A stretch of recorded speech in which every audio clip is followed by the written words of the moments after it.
अस्सलाम वालेकुम, मैं हूं मुनीज़े जहांगीर और आप देख रहे हैं प्रोग्राम स्पॉटलाइट। नाज़रीन, आज सुप्रीम कोर्ट ने 8 फरवरी को आम इंतखाबात के रास्ते में हायल एक और रुकावट को दूर कर दिया। सुप्रीम कोर्ट ने ये करार दिया कि इलेक्शन स्केड्यूल के ऐलान के बाद हल्का बंदियों पर एतराज़ दायर नहीं हो सकते। इलेक्शन के स्केड्यूल के ऐलान के साथ ही मुख्तलिफ जमातों के लीडर्स ने सियासी सरगर्मियाँ तेज़ कर दी हैं। पाकिस्तान पीपल्स पार्टी पार्लियामेंटेरियन के चेयरमैन आसिफ अली जरदारी आज बलूचिस्तान के इलाके तुर्बत पहुँचे, जहाँ हाल ही में निगरान वज़ीर दाखिला के ओहदे से मुस्ताफ़ी होने वाले सरफराज बुख्ती पाकिस्तान पीपल्स पार्टी में शामिल हो गए थे। इस हद तक कौमें तरक्की कर चुकी हैं और हम ये सोच रहे हैं कि पानी कहाँ से आएगा। ये बलूचिस्तान जिसको पाकिस्तान ने समझा ही नहीं, दोस्तों ने समझा ही नहीं, इस्लामाबाद इसको समझता नहीं है। आज बिलावल भुट्टो जरदारी लाहौर में मौजूद रहे और उन्होंने अपने कारकुनान के साथ मुलाकातें की। इनका कहना था कि पीपल्स पार्टी सियासी जमात है और सियासी जमातों के दरवाजे बातचीत के लिए हमेशा सब के लिए खुले रहते हैं।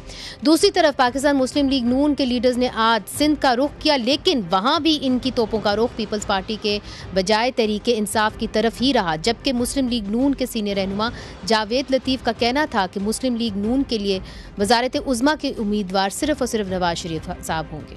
मुस्लिम लीग में तो एक ही नाम है प्राइम मिनिस्टरशिप का, वो नवाज शरीफ। दीगर जमातें भी जो इलाकाई जमातें हैं या नेशनल जमातें हैं, नवाज शरीफ के माजी से सबक लेते हुए नवाज शरीफ की क़यादत में इलाकाई जमातें काम करने के लिए तैयार हैं। इसलिए मत रोड़े अटकाए जाएं। नवाज शरीफ के लिए रुकावटें बनाने की कोशिश ख्वाहिश रखते हैं और आज भी कर्नल फैज हो या बाकी लोग हो, वो समझते हैं कि फैजाबाद धरना अगर दोबारा से सुना जा सकता है तो कहीं ऐसा न हो कि 2017 का कच्चा चिट्ठा खुल जाए। अब बड़ा सवाल ये है कि क्या इलेक्शन के इनेकाद के हवाले से छाए हुए काले बादल अब छट गए हैं? ये एक बहुत बड़ा सवाल है। और इन तीनों पार्टीज़ के जो वज़ीर आज़म के उम्मीदवार हैं वो कौन होंगे, ये भी जानना बहुत ज़रूरी है। और इसी हवाले से हमने दावत दी है सीनियर रहनुमा मुस्लिम लीग नून मियां जावेद लतीफ़ साहब को। बहुत शुक्रिया, आपने हमें ज्वाइन किया। पाकिस्तान पीपल्स पार्टी के सीनियर रहनुमा निसार खोड़ो साहब हमें कराची से ज्वाइन करें, आपका भी बहुत शुक्रिया। और तहरीक इंसाफ के सीनियर रहनुमा तैमूर झगड़ा साहब भी हमें स्काइप के पर ज्वाइन करें, आपका भी बहुत शुक्रिया। मियाँ साहब, से पहले आपकी जानिब ये है कि जो 62(1)F का जो नाअहली है वो तो अभी तक बरकरार है, जहाँ तक मियाँ नवाज शरीफ साहब का सवाल है। तो अब अगर वो जाते हैं इलेक्शन कैंपेनिंग के अंदर और अपनी पेपर्स जो हैं वो जमा कराते हैं और अगर वो रिजेक्ट हो जाते हैं तो फिर आपका जो वज़ीर आज़म के उम्मीदवार हैं वो कौन होंगे? अगर आप सुप्रीम कोर्ट की जजमेंट को लेते हैं तो सुप्रीम कोर्ट में 2 जजमेंट हैं, एक नवाज शरीफ के हवाले से और एक फैसल वाडा के हवाले से। फैसल वाडा के हवाले से लेटेस्ट है, ये पुरानी हो चुकी है 6-7 साल, और इस तरह फिर पार्लियामेंट का एक कानून बन चुका है। ये सारी चीज़ें को होते हुए कोई जवाज़ नहीं है कि इस तरह की कोई कदगन रह जाए, और ना ही कोई कानूनदान मेरे से बेहतर भी समझते हैं, मगर नहीं है कोई ऐसी। मगर मियाँ साहब, क्योंकि आप मियाँ नवाज शरीफ साहब के करीब हैं, आपने भी जो आज एक स्टेटमेंट दी है उसके हवाले से भी कुछ चीज़ें साफ कर दें। आपने कहा कि आप ये नहीं चाहते कि मामला जो हैं वो जिस तरह फैज़ाबाद धरना का मामला खुला था उस तरह के माजी के मामला जो हैं वो खुल जाएं। तो क्या मियाँ नवाज शरीफ साहब, उनका हमेशा से एक रहा है कि जी अकाउंटेबिलिटी तो होनी चाहिए, हमारे ऊपर जो जुल्म हुआ है उसका ज़ाला तो होना चाहिए, क्या ये जो एक मामला है इसको वो अपनी मैनिफेस्टो के तहत या अगर वो जीतते हैं इसको आगे लेके चलेंगे? हाँ, देखें मनीज़े, 2 चीज़ें हैं।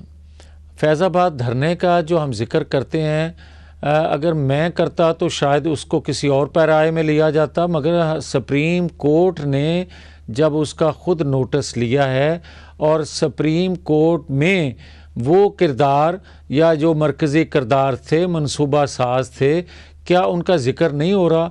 और इसी तरह जस्टिस शौकत सिद्दीकी साहब जो थे, उन्होंने 2018 के इंतखाबात से पहले जो बात कही थी, बदकिस्मती देखें, जो खुद इंसाफ देने वाले थे वो इंसाफ लेने के लिए अपने ही इदारे से कितने साल वो फरियाद करते रहे, मगर उसका केस ना सुना गया। बड़ी अच्छी बात है, खुशी है कि उनका कई सालों के बाद आज केस सुना जा रहा है, मगर पीटीआई के जो वकील हैं, सीनियर वकील हैं, मुझे बड़ा एहतराम है उनका, हामिद खान साहब, और हामिद खान साहब भले केस लड़ते हुए वो गुफ्तगू जो फरमा रहे हैं वो आप भी सुन रहे हैं, मैं भी सुन रहा हूँ, तो अगर इस तरह के फैसले दिलवाए जाएं और अपनी ख्वाहिश पे लिए जाएं तो फिर मेरे बारे में कोई और आप राय कायम करेंगे और शौकत सिद्दीकी साहब या फैज़ाबाद धरने के हवाले से और आप राय बनाएंगे। फैसले तो उन्हीं ने दिए हैं और दिलवाए भी उन्हीं ने हैं। ठीक, मगर चूंकि आपने पीटीआई का जिक्र किया तो तैमूर झगड़ा साहब हमारे साथ मौजूद हैं। तैमूर साहब, बात यह है कि जो आप लोगों ने पिटिशन दायर की लाहौर हाई कोर्ट में, उसका नतीजा ये निकला कि इलेक्शन सस्पेंड हो गया, और दूसरी तरफ से आप ये भी कह रहे थे कि जी इलेक्शन स्केड्यूल जो है वो आप जारी करें। तो एक तरफ से आपके ही एक वकील हैं जो जाते हैं और पिटिशन दायर करते हैं और उसके नतीजे में इलेक्शन सस्पेंड हो जाता है, तो what do you want elections और you do not want elections? We want elections। अब तो 9 अप्रैल 2022 से इलेक्शंस के पीछे भाग के मेरे ख्याल में इतनी कवरेज कर ली कि अगर वो एयरलाइन में फ्रीक्वेंट फ्लायर माइल्स मिलते हैं तो अभी मुझे शायद बाकी जिंदगी कोई टिकट के लिए पे नहीं करना पड़ता। We want elections और we want free and fair elections। मुझे कभी कभी लगता है मुनीज़े कि इट फील्स लाइक कि बाकी जो सारे स्टेक होल्डर्स हैं इंक्लूडिंग द मीडिया, उनको आज के फ्री एंड फेयर इलेक्शंस का माहौल जरूर जो है वो हाईलाइट करना चाहिए। क्योंकि ये मांगना कि इलेक्शन कमीशन जो है वो जो इंतजामात करे वो फ्री एंड फेयर इलेक्शंस के लिए कंड्यूसिव हो, ये ज्यादती नहीं हो सकती। और एक आखिरी बात, इस मुल्क में 4 डिक्टेटर्स रहे हैं। इस मुल्क में फिलहाल पंजाब और केपी में इंतखाबात 335-336 दिन डिलेड है। इस मुल्क में इमरजेंसीज रही है, लेकिन वैसे कितनी अजीब बात होगी कि जो पहला बंदा जो कि जमहूरियत डिरेल करने के लिए जिसको सजा मिले वो बेचारा उमैर नियाजी हो, जिसने ये पिटिशन की हो कि इलेक्शन कमीशन आरओज और डीआरओज वो उनका इंतखाब करे जो कि इलेक्शन को फ्रीली एंड फेयरली ऑर्गेनाइज कर सके। ठीक है, फेयर पॉइंट। चूंकि निसार खोड़ो साहब, आपसे भी ये सवाल है, पाकिस्तान पीपल्स पार्टी ने आज भी ये कहा कि जी हमें ऐसा लगता है कि पंजाब के अंदर हमें एक लेवल प्लेइंग फील्ड नहीं दी जा रही।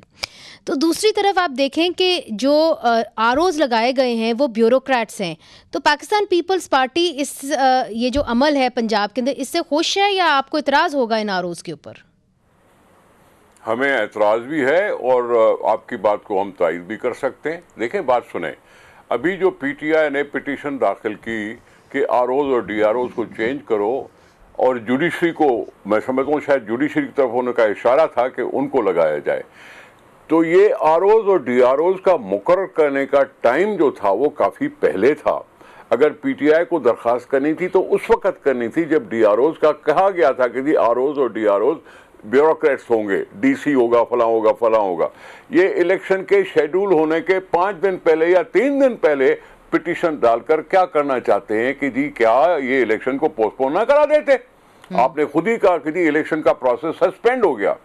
तो मैं सस्पेंशन की बात कर रहा हूं कि इनकी इस पिटीशन की वजह से सस्पेंशन का तासुर बना, फिर जाके चीफ जस्टिस ने बैठा और फिर वही सारा दिन बैठा और फिर वही सवाल तो फिर भी अपनी जगह खड़ा है ना कि क्या आपको एक्सेप्टेबल होगा कि जी अगर आरओज ब्यूरोक्रेसी से आए पंजाब में?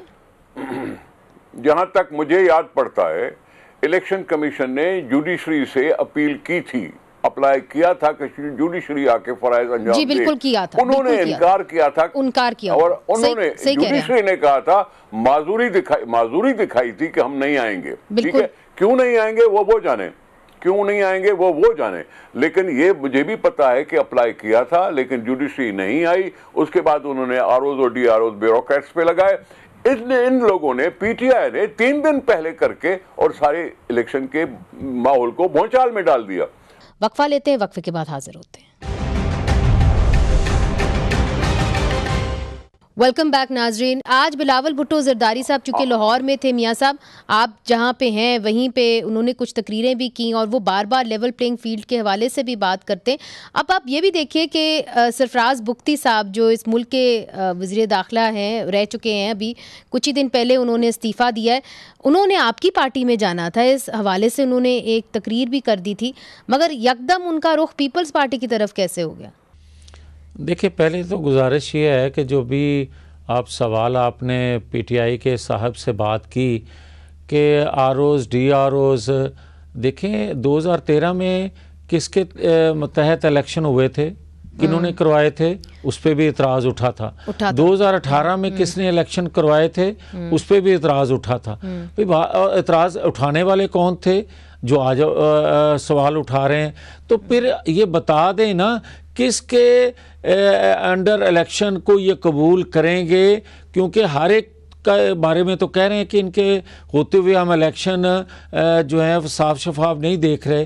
तो साफ शफाफ इलेक्शन वही होते हैं जो 2018 के इलेक्शन हो। ये बात नहीं की जानी चाहिए। अब मियां साहब कत्ता कलामी माफ, बात यह है कि देखें वो बात आपकी ठीक होगी, मगर हम ऐसे इलेक्शंस के अंदर जा रहे हैं। आप तो एक सियासी कारकुन है, आप इन चीज़ों को समझते हैं। एक लिस्टलेस सा इलेक्शन है। आपको याद होगा 2018 का भी जब इलेक्शन हुआ था तो 2 महीने पहले गहमा गहमी शुरू हो गई थी। आप लोग जो सारे थे हल्कों में चले गए थे, मगर अभी वो गहमा गहमी नज़र नहीं आ रही है। और अगर इमरान खान साहब जेल की सलाखों से बाहर होते, यहाँ पे गहमा गहमी होती, पीटीआई को एक कैंपेन करने की इजाज़त दी गई होती, तो इलेक्शन माहौल मुख्तलिफ होता। क्या आपको लगता है कि इस तरह का इलेक्शन करके बाद में आप लोगों ने, तो आप सीख चुके हैं कि आप लोग आ तो जाते हैं हुकूमत में, मगर उसको मेंटेन करना 2 साल 3 साल बड़ा मुश्किल होता है, पूरा 5 साल गुजारना? नहीं मनीज़े, बात यह है कि किसने कहा था कि 9-10 मई का वाक़या इमरान खान करें? किसने कहा था कि जुडिशल कम्प्लेक्स पे आप कब्ज़ा कर लें? किसने कहा था कि आपका वो जो ज़बान पार्क है वहाँ कोई अदारा आपको तामील करवाने के लिए नोटिस की जाए और आप उस पर पेट्रोल बम फेंकें? आपको किसने कहा था कि पाकिस्तान के आइन कानून को न माने? बात दरअसल ये थी कि जो इन्होंने मनसूबाबंदी की हुई थी, जो इन्होंने रोल दिए हुए थे मुख्तलिफ लोगों को, जिनमें अदारों में बैठे कुछ लोग जो थे उनके ज़ुम्मे भी एक रोल था और इमरान खान साहब के ज़ुम्मे मरकज़ी रोल था।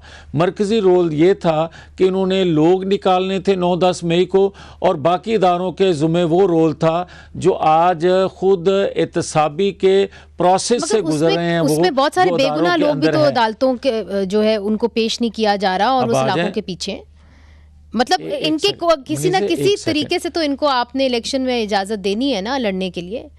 मनीज़े, अगर तो मैंने देनी है तो मैं तो सबको तैयार हूँ, इलेक्शन सब लड़ें।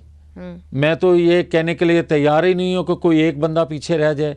मगर क्या 2002, 2008, 2018 में कभी आपने ये बात की थी कि ये लेवल प्लेइंग फील्ड नहीं है, कि नवाज शरीफ को आपने नाहल करके बाहर रखा हुआ है और उसकी जमात को इलेक्शन? एक आपने जरूर की, मगर ये मैं अर्ज कर दूं 1 सेकंड के लिए, मैं इसको फिर भी जस्टिफाई करने के लिए ये कोर्ट नहीं कर रहा। मैं समझता हूं कि अगर 9-10 मई का वाकया ये ना करते, उससे पहले जो कुछ भी ये कर रहे थे उसको नज़रअंदाज करना आसान था। मगर जो कुछ इन्होंने 9-10 मई को कर दिया, क्या पाकिस्तान के अंदर आप दावत दे रहे हैं कि पाकिस्तान के बाहर से भी लोग आके इस तरह का जुर्म करें और हम उनको कहें कि नहीं होर करन दो, फिर देखेंगे? इनसे पूछ लेते हैं, 9-10 मई को इनसे पूछ लेते हैं। तैमूर झगड़ा साहब, आपने मियां साहब की गुफ्तगू सुनी है।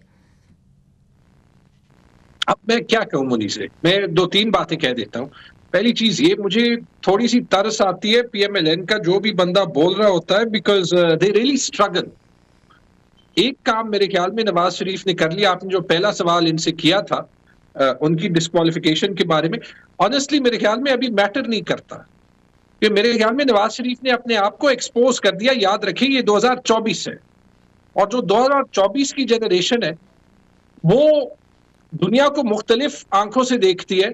ना सिर्फ नवाज शरीफ ने अपने आप को एक्सपोज कर दिया, नवाज शरीफ ने सारी 85 की दिहाई की सियासत को एक्सपोज कर दिया। हमारे साथ तो एक अच्छा काम कर दिया कि वो 85 मॉडल 86 मॉडल करोलास जो थे वो हमारी गाड़ी से, तो हमारी जो गैराज है उससे तो निकल गए। जो बात 9-10 मई की है, देखिए और कुछ नहीं, लीगली भी देख ले तो अभी ट्रायल नहीं हुआ, जावेद साहब ने हमें कसूरवार ठहरा दिया। मेरे ख्याल में ये भी उनकी डेस्परेशन है। 9 मई की मजम्मत करनी चाहिए, जिसने किया है उसको सजा मिलनी चाहिए, लेकिन माजरत के साथ 9 मई को एक एक्सक्यूज के तौर पे इस्तेमाल किया जा रहा है और सबसे ज्यादा PMLN कर रही है। और ठीक है, सियासत इनकी, लेकिन ये पाकिस्तान की आवाम के एक बहुत बड़े हिस्से को पाकिस्तान के स्टेट के सामने खड़ा करवा रही है।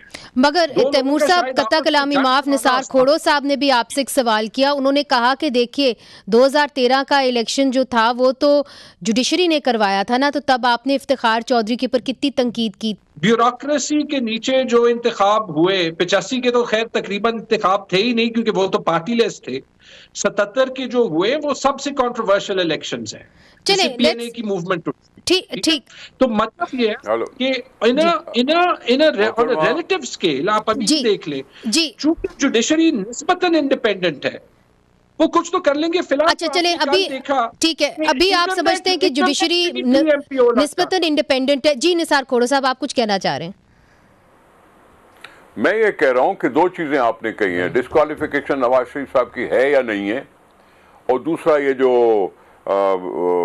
इलेक्शन के सुपरवाइजर्स हैं।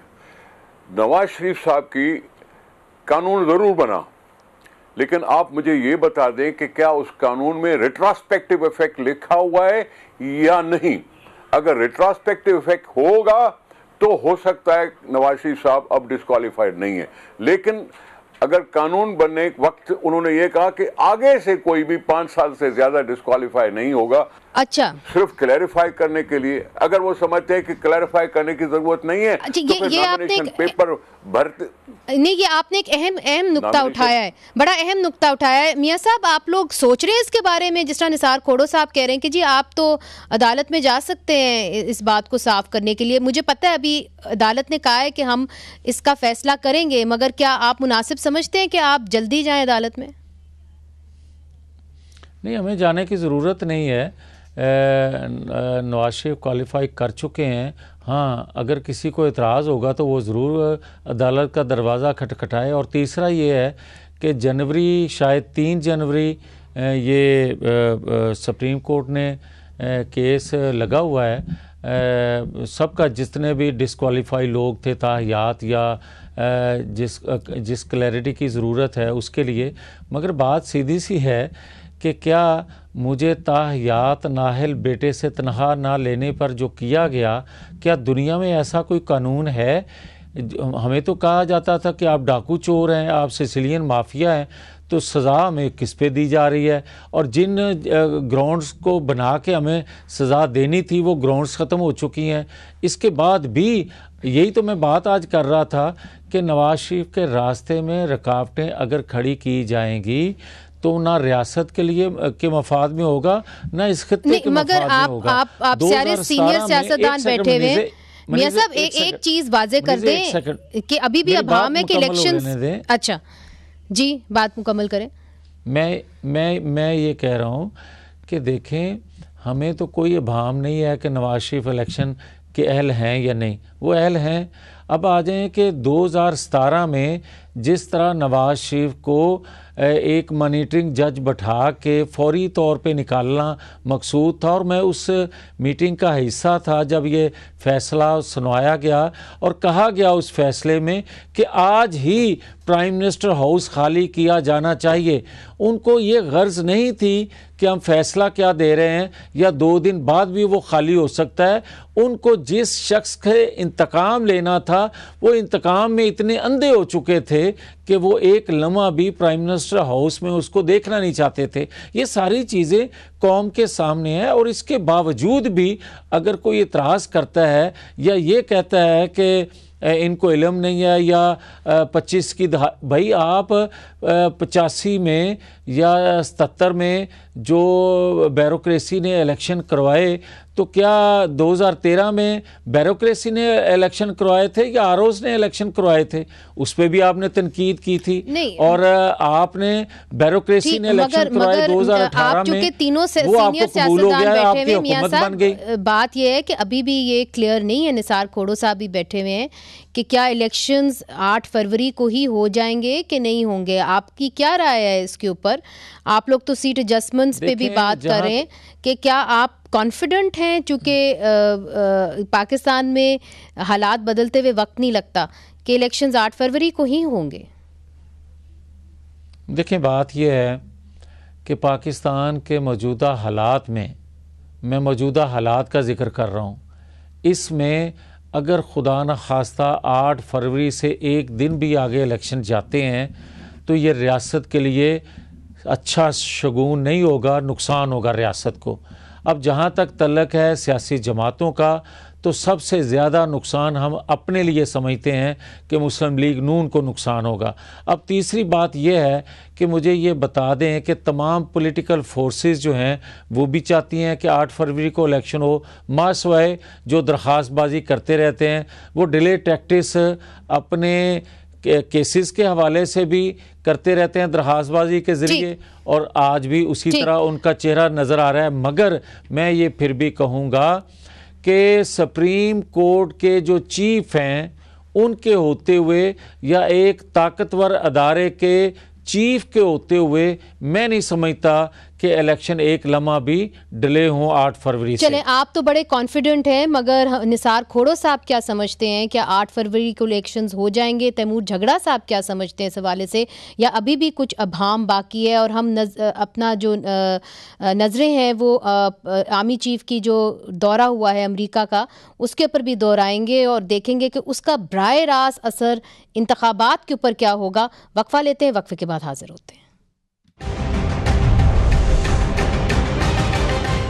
वेलकम बैक नाजरीन। निसार खोड़ो साहब, वही सवाल मैं आपसे भी करना चाह रही हूँ कि अभी भी आप क्या कॉन्फिडेंट हैं कि इलेक्शंस अब 8 फरवरी को ही होंगे? अब आपकी जमात भी उस तरीके से तैयारी करेगी, या कि जिस तरीके से बाकी जमातों के अंदर एक अभाम सा पाया जाता है, कई सियासतदान कहते हैं कि जी अभी भी हमें लग रहा है कि कुछ ना, ऐसा कुछ ना हो कि 8 फरवरी से मामलात आगे चले जाएं? देखें, ये शुरू से ही इलेक्शन कमीशन ने डेट अनाउंस न करके एक कंफ्यूजन पैदा कर दी थी, और उस वक्त वाहिद पीपुल्स पार्टी थी जो इलेक्शन कमीशन को बारहा कह रही थी कि जी इलेक्शन की डेट दो, इलेक्शन की डेट दो, इलेक्शन की डेट दो। जी मैंने अफसोस का इजहार किया कि सुप्रीम कोर्ट को बीच में पढ़ना क्यों पड़ा। सुप्रीम कोर्ट क्यों पढ़े कि जी इलेक्शन कमीशन से वो डेट मांगी? ये तो इलेक्शन कमीशन की अथॉरिटी कि वो खुद से डेट दे देती। पॉलिटिकल पार्टी डिमांड कर रही है तो उसके बारे में डेट नहीं देते। गुजारिश ये है कि अगर सुप्रीम कोर्ट ना पढ़ती इस मामले के अंदर, तो फिर तो उन्होंने जो ट्रेनिंग्स थी आरओज की वो खत्म कर दी थी। लाहौर हाई कोर्ट का ऑर्डर आ चुका था। मोहतरमा, हम मांगते रहे कि डेट दो। सुप्रीम कोर्ट बार एसोसिएशन ने पिटीशन दाखिल कर दी जब असेंबलियां डिसॉल्व हुई थी। जब डिसॉल्व हुई तब से पिटीशन डाली गई। बिल्कुल बिल्कुल। इलेक्शन कमीशन ने तारीख न देकर न दी। Political party People's Party demand करती रही कि इलेक्शन की डेट दो, जवाब नहीं आया। मजबूरन कोर्ट ने उठाया वो, क्योंकि पिटीशन पहले ही एडमिट थी। फिर कोर्ट ने जबरदस्ती ये कह के और इलेक्शन कमीशन से डेट दी और उसकी गारंटियां ली। तैमूर झगड़ा साहब, जिस तरह के निसार खोड़ो साहब कह रहे हैं, वो कहते हैं कि जी असूली तौर पे सुप्रीम कोर्ट को इस मामले के अंदर घुसना ही नहीं चाहिए था। ये मामला जो था, ये स्वावदी जो थी, ये इलेक्शन कमीशन की थी। आपकी क्या राय? पहली चीज ये कि 8 फरवरी से तो 1 मिनट इलेक्शन नहीं लेट होने चाहिए, क्योंकि वाकई इलेक्शन तो ऑलरेडी लेट। नेशनल असेंबली के बाय इलेक्शंस जून 22 से होने चाहिए, किसी ने नहीं करवाए, इलेक्शन कमीशन ने नहीं करवाए। पंजाब और खैबर पख्तूनख्वा की असेंबली के इलेक्शन अप्रैल और मई 2023 में होने चाहिए, आज तक नहीं हुए। नेशनल इलेक्शंस 8 अक्टूबर को होने चाहिए थे या 8 नवंबर को होने चाहिए थे, आज तक नहीं हुए। इलेक्शन कमीशन का जो रिकॉर्ड है वो अथर मिनल्ला के नोट से भी साफ जाहिर है, वो जो अभी पेशावर हाई कोर्ट में उनको कॉल आउट किया गया एक लेवल प्लेइंग फील्ड ना देने से, उससे भी जाहिर है। और जैसे आपने कहा, जब सुप्रीम कोर्ट में पेशी हुई तो इलेक्शन कमीशन ने तो ट्रेनिंग रोक दी थी और सुप्रीम कोर्ट ने पॉइंट आउट कर दिया था कि वो जज ने ट्रेनिंग रोकने का नहीं कहा था। अब इलेक्शन कमीशन का जो टेस्ट है वो ये कि ना सिर्फ इंतखाब हो, कि वो इंतखाब फ्री एंड फेयर, आप ब्यूरोक्रेसी करना चाहते हैं करा दे, लेकिन ब्यूरोक्रेसी को आजाद कर दे। आपने तो इंटरनेट पे भी 3 MPO लगा दिया कल रात, ब्यूरोक्रेसी को आप क्या छोड़ेंगे? अच्छा निसार साहब, आपने तैमूर साहब की बात सुन ली। अब देखिए, ये लोग जब एहतजाज करते हैं या एक मुजाहरा करते हैं इंटरनेट के ऊपर, तो वहाँ भी इनको डिस्टर्बेंस जो है वो एक चैलेंज बन के इनके सामने आता है। तो जिस तरीके से आपकी पार्टी के साथ तो माजी में बहुत पकड़ धकड़ हुई और उनको आज़ादी इजहार राय की इजाज़त ही नहीं थी, आज इनके साथ हो रही है। अगर इस तरह का इलेक्शंस हो भी जाते हैं और आप लोग एक नेशनल हुकूमत बना भी देते हैं, सिंपल मेजॉरिटी नहीं भी किसी की आती, तो फिर इसकी क्या गारंटी है कि इस्तेकाम आ जाएगा पाकिस्तान के अंदर? उन्होंने वर्चुअल जलसा किया जिसके लिए किसी की इजाज़त की ज़रूरत नहीं होती। बड़ा था छोटा था जो भी था अपनी जगह पे, उसमें टेक्निकल बात आएगी जी बिजली चली गई, इंटरनेट ख़त्म हो गई, ये हो गई वो हो गई अपनी जगह पे। लेकिन मैंने कहा कि पीटीआई को किसने कहा है कि जी आप जलसे न करो?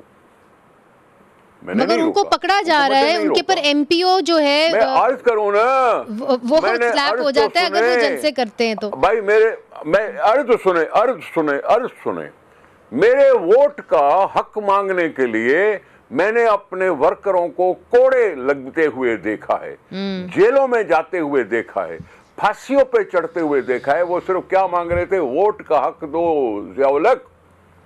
तो इमरान खान के क्या पार्टी में इतना दम नहीं है क्या कि वो इस तरह से मुसीबतों का भी मुकाबला कर सकें? पॉलिटिकल वर्कर जो कमिटेड होता है वो आंसू गैस से या जेल से, हथकड़ी से नहीं डरता। मैं तो इस पे शक यही कहूंगा कि पीटीआई को वो दमखम अभी नहीं रहा, वो टूट फूट गई है, 3 हिस्सों में बट गई है और उस वक्त ये सिर्फ कर रही है जी मुझे तो वर्चुअल जलसा करना पड़ रहा है। भाई करो ना यार, कन्वेंशन हम कर रहे हैं, जलसा नहीं करें, आप भी करो कन्वेंशन। आपने किया ना, कितनी बड़के मारी की जी बाजौड़ में हमारा इतना बड़ा कन्वेंशन हुआ, किया है ना। तो फिर आप क्यों कह रहे हैं कि जी कन्वेंशन नहीं कर सकते हम? चले इनसे जवाब ले लेते हैं, क्यों जी तैमूर साहब, आपकी पार्टी में अभी शायद वो दमखम नहीं है कोड़े खाने वाला जो वाकई में पीपल्स पार्टी में था। कोड़े खिलवा सकते तो शायद वो भी खिलवा देते। वैसे मेरे ख्याल में जो पाकिस्तान तहरीक इंसाफ ने 7 महीने में सहा है और उसकी बिस्मिल्लाह खोड़ो साहब और PMLN की हुकूमत ने की थी, और PMLN से मेरी वैसे एक्सपेक्टेशन नहीं होती। पीपल्स पार्टी का एक DNA में एक जो है वो ह्यूमन राइट्स का आंसर होता था, लगता नहीं है कि है। लेकिन मैं आपको बता देता हूं क्या सहा है। जो 13,000 वर्कर्स और उनकी फैमिलीज अरेस्ट हुए, इसमें बहुत से लोगों का सियासत से ताल्लुक भी नहीं था। ये जो लाहौर जेल में सैकड़ों खवातीन जेल में, आपको भी पता है, human rights commission of Pakistan की कल या परसों स्टेटमेंट इस पे आई थी, जिनको पहले बेल नहीं मिलती। डॉक्टर यास्मीन राशिद जिनकी कहने पे नवाज शरीफ बाहर गए थे, खतीजा शाह कोई सियासतदान नहीं है, बाकी ऐसे मिडिल क्लास खवातीन हैं जो कि सोल ब्रेड विनर्स है अपनी फैमिली की। मुझे बताएं पीपल्स पार्टी में किसने इसके लिए बात की? अभी ये बेनजीर भुट्टो की जमात है ना, क्या शायद होती थी। इस टाइप का क्या क्या लोगों की फैमिलीज को पकड़ा गया है। हमने जितनी एनफोर्स डिसअपीयरेंसेस खाई है, बलोचिस्तान का और फाटा का एक इशू होता था, वो इस्लामाबाद, पेशावर, लाहौर, कराची में अभी एक इशू बन गया। अच्छा खोड़ो साहब, आपसे ये पूछूंगी, ये ज़रूरी बात है कि आज आपके चेयरमैन ने ये कह दिया कि हम तमाम सियासी पार्टियों से बात करेंगे, तो क्या आप PTI से भी करेंगे? Are you open to it? हम क्या एक मिनट, हमने 2018 में जब दूसरी पार्टियां बाइकआउट करके असेंबली में बैठना ही नहीं चाहती थी, उस वक्त बिलावल साहब वालों ने, पीपल्स पार्टी ने उन सबको मनाया था कि जी असेंबली में आके बैठो और वहां आपकी आवाज ज्यादा सुनी जाएगी। इमरान खान साहब ने मुनासिब समझा कि वो इस्तीफा देके चले गए। जो माजी में हो गया उसको एक साइड पे रखिए, मगर मूविंग नहीं, माजी को मैं कह रहा हूं माजी को जिसने भूला वो जुर्म कर रहा है। माजी को याद नहीं करोगे तो आगे नहीं बढ़ सकोगे। मैं बात कर रहा हूं, देखें क्या बात हो रही थी, ये जो नहीं, सवाल आपसे ये किया गया था कि क्या आप लोग इनसे बात करने के लिए तैयार हैं? एक मिनट, नहीं ऐसे नहीं, मेरी बात सुन ले, मैंने अपनी बात कंप्लीट करने दे। आपने कहा, उन भाई ने कहा कि जी 13,000 वर्कर पकड़े गए, ये किया। ये तो तुम सिविलियन हुकूमत की बात कर रहे हो। और पीपल्स पार्टी ने तो ज़िया-उल-हक का मुकाबला किया, पीपल्स पार्टी ने तो मुशर्रफ का मुकाबला किया। क्या बात कर रहे हो आप कि सिविलियन हुकूमत ने 13,000 लोग पकड़े? उस वक्त कोर्टें नहीं है क्या? बात है कि हरकत कौन सी है। अगर हरकत है 9 मई वाली तो कुछ और बात है। हरकत अगर दूसरे किस्म की है तो उसमें तो कोर्ट भी बैठी है जो आपको जमानत दे सकती है, सब कुछ किया जा सकता है। आपकी बातों से लग रहा है कि आप इनसे बात नहीं करेंगे आगे जाके। कोई किससे?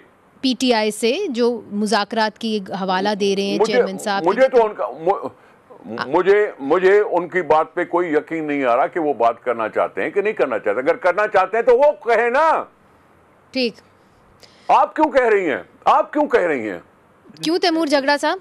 वो कहें अगर उन्होंने इत्तेहाद बनाना है। जी तैमूर साहब, मैंने तो ऑलरेडी कह दिया और पार्टी ने बार बार कहा।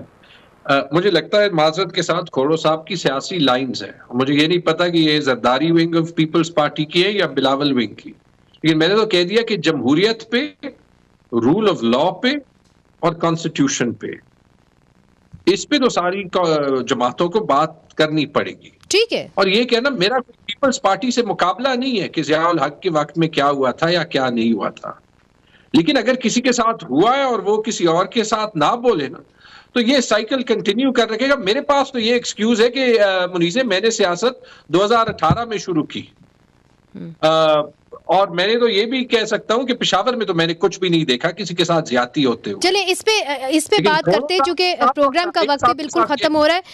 निसार साहब ये कह रहे हैं कि जी रूल ऑफ लॉ, कॉन्स्टिट्यूशन, जमहूरियत, इनके पर हम बात करने के लिए तैयार हैं। बाबा हम अपनी लाइन पे चल रहे हैं, तैयार हैं का क्या मतलब है? उनको कोई जरूरत नहीं है सिर्फ बात फेंकने की है। हम अपने लाइन पे अवाम के साथ राब्ते में हैं। हर एक पॉलिटिकल पार्टी को हक है कि अवाम से राब्ते में रहे और अपनी अपनी सियासत को चलाए आगे। बहुत बहुत शुक्रिया निसार खोड़ो साहब, आपने हमें ज्वाइन किया। तैमूर झगड़ा साहब, आपका भी बहुत बहुत शुक्रिया। जावेद लतीफ़ साहब हमारे साथ मौजूद थे। नाजरीन, सियासी जमातें जो हैं वो इंतखाबात की तरफ तो बढ़ रही हैं मगर एक दूसरे की तरफ बिल्कुल हरगिज़ नहीं बढ़ रही। और जो एक बात की गई थी चार्टर ऑफ इकॉनमी की, मेरा ख़्याल है कि वो अब इलेक्शंस के बाद ही उसको देखा जाएगा। फ़िलहाल जो है इलेक्शंस के हवाले से जो एक अभाम था वो ख़त्म होता हुआ नज़र आ रहा है। मुनीज़े जहांगीर को इजाज़त दीजिए। खुदा हाफ़िज़।